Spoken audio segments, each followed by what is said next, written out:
Take My Spouse, Please.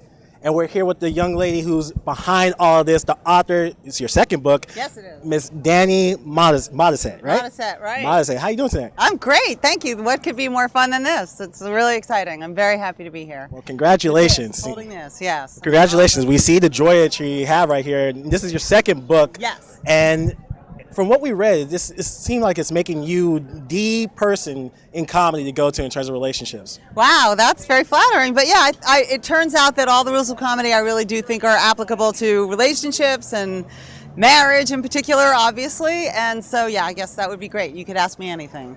And I've lived it, so that's what makes it even more fun. Well, actually, saying to ask you anything, when you see, we're here on Melrose, everybody, so it gets really noisy out here, so bear with us. It's real. We're really here in Hollywood. Yeah. With that being said, Hollywood in general, they're flocking to you to be a part of this. It seems like it. I did get a really nice mention, LA Magazine. It's a must-read book for the summer, so that's really exciting.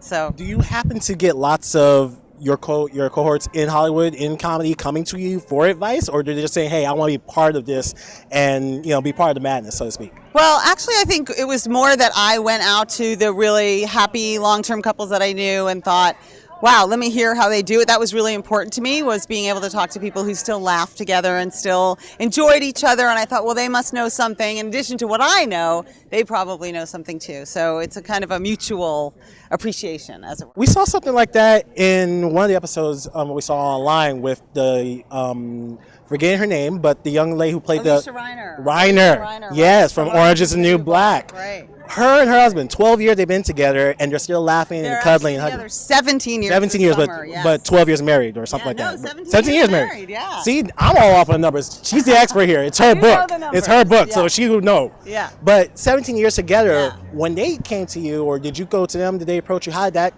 camaraderie come to you? I actually went to them because I know them for years. I was an actor for a long time, so I know a lot of that community. And I knew that they'd met when she was still a kid. So, and as she says, they've been together more than half her life. So, so I approached them to talk about it. And I knew they had like a great marriage and they were really happy together. And again, you would find them laughing, and that was very important to me, to be able to find that in people.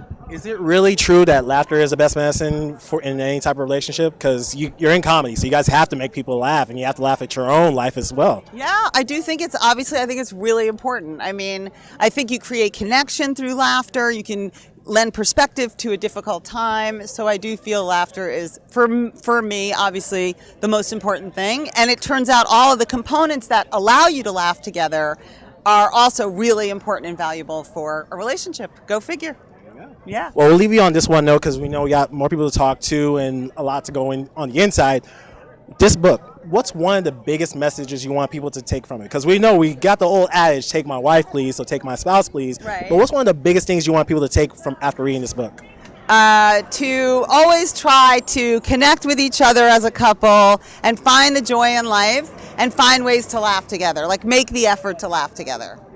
There you go. That's it. Dani Modisett here tonight, improv for Rich Girl TV. I'm your man, HR Cole. Keep it locked right here. We got more. Here from the red carpet.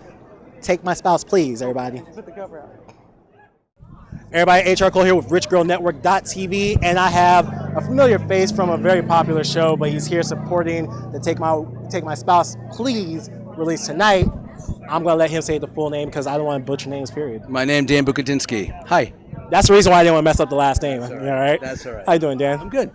It's been a little bit. We haven't seen you on, of course, Scandal after what happened there, but you had a great show that came on NBC for a little bit. Yeah, we just finished the season of Marry Me, and then I was on The Comeback, which the return of The Comeback, season 2 of Comeback, which we were excited about as well after a great season in 2005, which was the first season. 2005, first season, now 2015, 10-year gap. 10-year gap. Was the camaraderie still the same? Was it the same? It was really good. It was different, but fantastic. You know, we really wanted to come back for a long time, and we were very excited that HBO was game in letting us do a new season. Even with all those years later, it was fun to catch up with Valerie Cherish. That was fun. What's one bit of advice that you would normally give someone in their relationship, especially with trying to keep things funny and going? That's a really good question. I think patience and listening and trying to manage your expectations and couples therapy, and those things are important. Would you say, since comedy, they say, is like the laughter is the best medicine, That would you helps. say that this night and all the stuff that we're going to hear from the book or from the other comedians that are going to be on stage, do you think that lots of tidbits are going to be taken home and utilized tonight?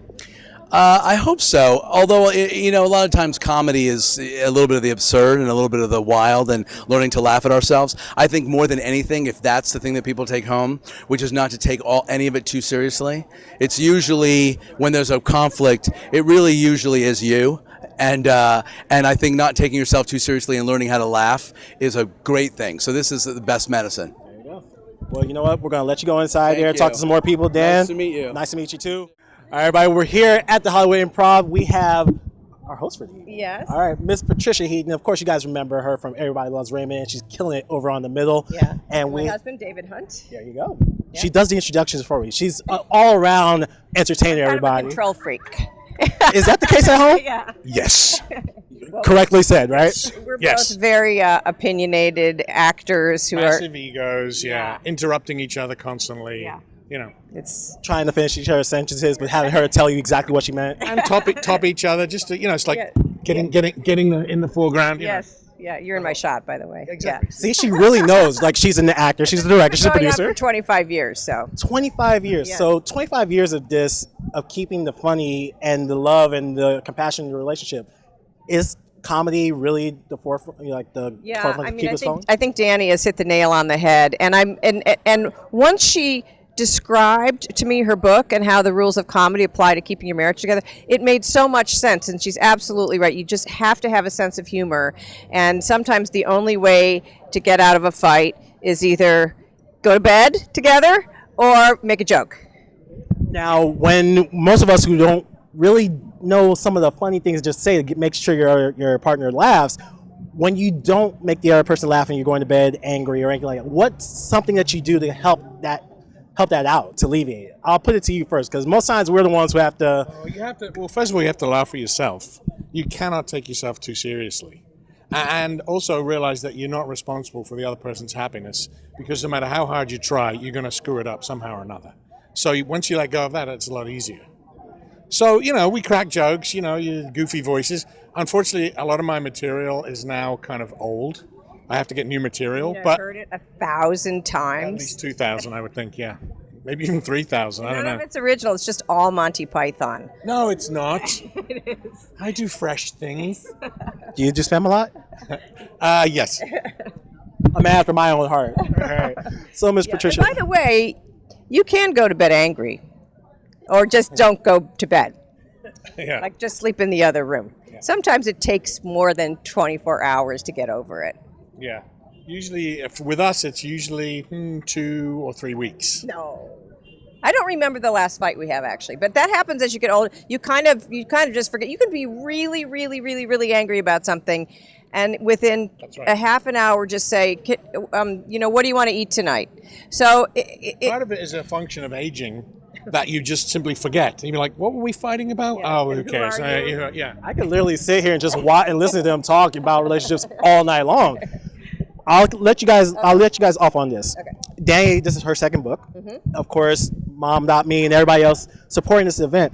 After the first book and then her doing this, has she really become the go-to joker in Hollywood in terms of relationships, the person to go to? Yeah, she's really kind of found this sweet spot for all of us actors and all the writers to come and kind of vent about their personal lives, stuff that they can't get into their show, they can go do on stage. And Dani is really great at drawing the stories out and then helping shape them and then putting these great books together. And it's always very entertaining. And I think the bottom line, it's very encouraging and it gives people a lot of support and hope for their relationship. Yeah, and you know what's lovely?